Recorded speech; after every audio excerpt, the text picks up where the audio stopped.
Kamusta kayo? Mabuti naman kung ganun. Bago natin simulan ang ating aralin ngayon, maaari bang magsitayo ang lahat para sa panalangin? Casey, pangunahan mo ito.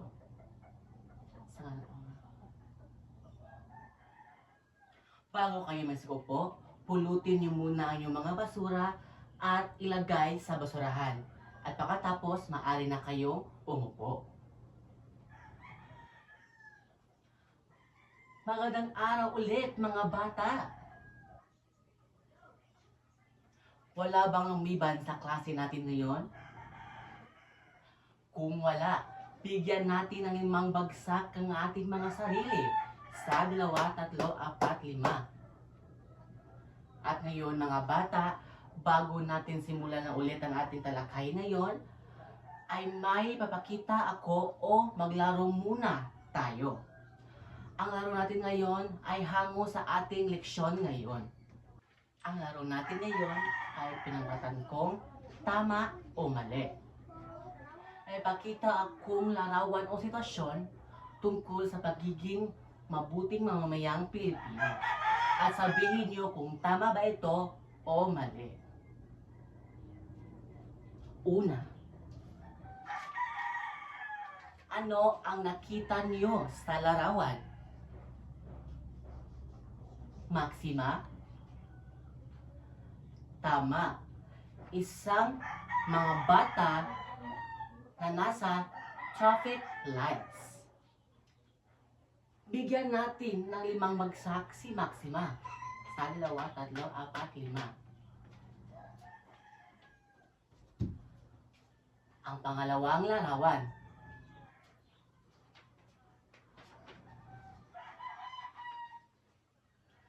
Jolly, ano ang nakita mo sa larawan? Tama, isang babae na nagbayad ng tax. Bigyan natin ng 5 bagsak ulit si Jolly. Sa 2, 3, 4, 5. At ang panghuli naman ay ito.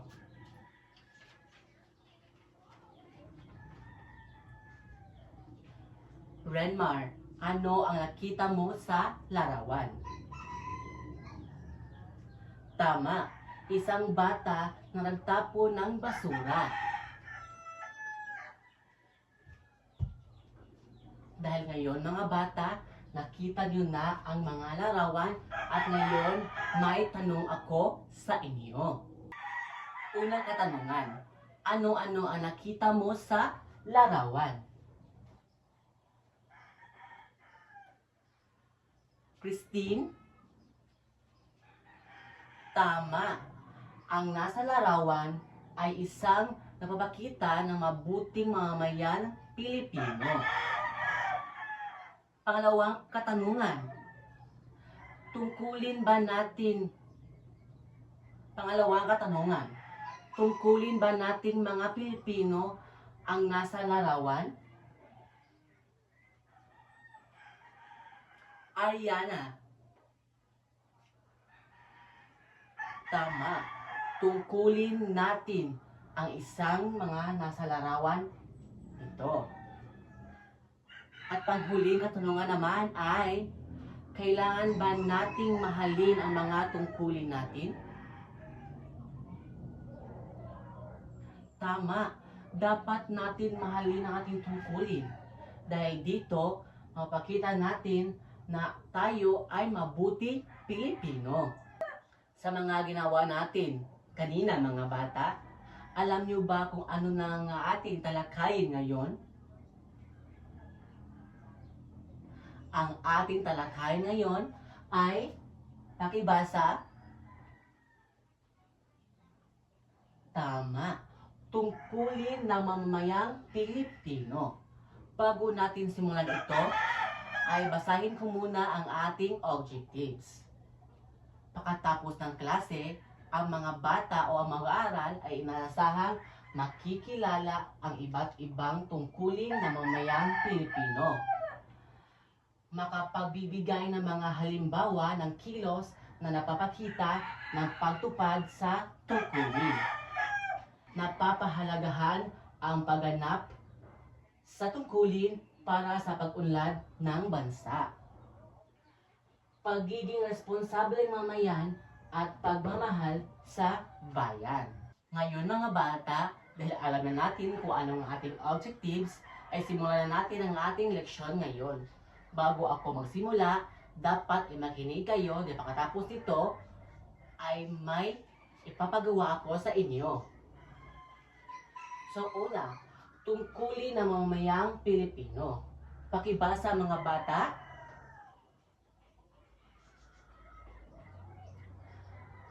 Salamat.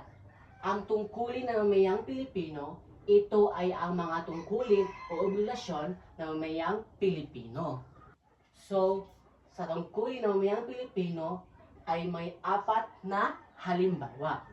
Una, pagsunod sa batas. Ito ang pundasyon ng kaayusan, kabilang dito ang paggalang sa 1987 sa Ligang Batas. Mga lokal na ordinansa, ang mga batas trapiko, ang disiplina sa pagsunod ay mapakita ng respeto sa karapatan ng iba at sa kapayapaan. Pangalawa, pagbubuwis. Ang maagap at matapat na pagbayad ng buwis ay obligasyon ng bawat mamamayan na may hanapbuhay o arit-arian. Ang buwis mga bata ay ang ginagamit ng gobyerno para sa mga proyektong pang-politiko, gaya ng paaralan, kalsada, ospital, at serbisyong panlipunan. Ang pangatlo mga bata ay ang pagboto. Pakibasa mga bata. Salamat. Ang pagboto ay isang karapatan at tungkuling politikal na ginagarantiyahan ng saligang batas. Sa pamamagitan ng pagboto o eleksyon, nakapipili tayo ng mga leader na mamamahala sa ating komunidad at bansa. At ang panghuli naman mga bata ay pag-alaga sa kapaligiran.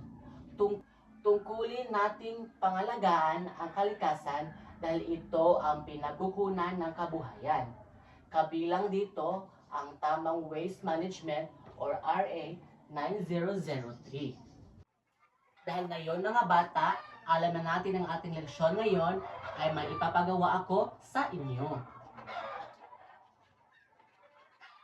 Hatiin ko kayo sa 4 na pangkat. Ang bawat pangkat ay pipili ng isang sitwasyon o nagpapakita ng tungkulin ng mamayang Pilipino. Pagkatapos, gumawa kayo ng role play at ipakita ito sa klase sa loob ng 1 minuto. Ito ang mga sitwasyon. Sa Group 1, pagtatapon ng basura sa tamang basurahan. Sa Group 2 naman ay pagsunod sa batas trapiko. At ang 3 naman ay pag-iingat sa mga pampublikong gamit. At ang panghuli o ang Group 4 ay paggalang at pagtulong sa kapwa.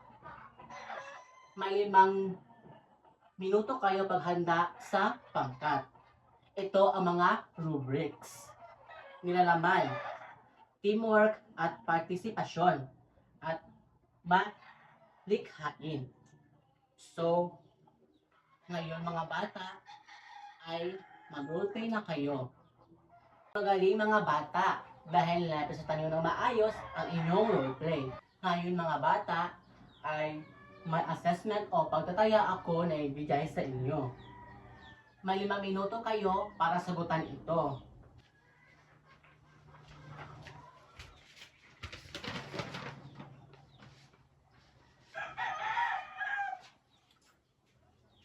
Tapos na ba mga bata? Pagtapos na, ipasa sa harapan.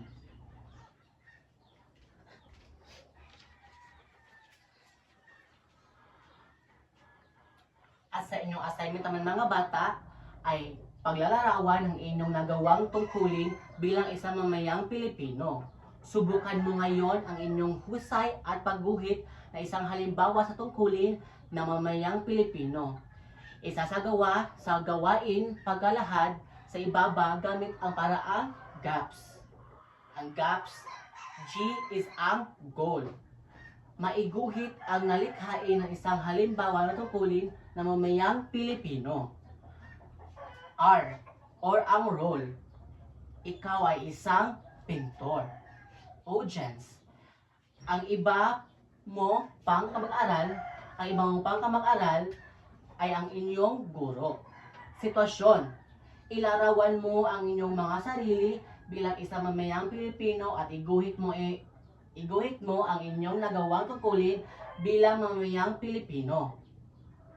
P, product or performance. Isang malikhaing larawan ng inyong nagawang tungkulin bilang isang mamayang Pilipino. At ang panghuli ay S, standards for success. Ang larawan ay dapat nakasunod sa pamantayan. Ito po ang mga pamantayan, mga bata. Kakitaan ng mga taong kasapin. At ang panghuli ay nakitaan ng malikhain ng bata dahil angkop ang kulay sa paksang iginuhit. So mga bata, bilang isang mamayang Pilipino, tungkulin ko ang paglingkod ng tapat at totoo. Hanggang sa muli mga bata, paalam at God bless.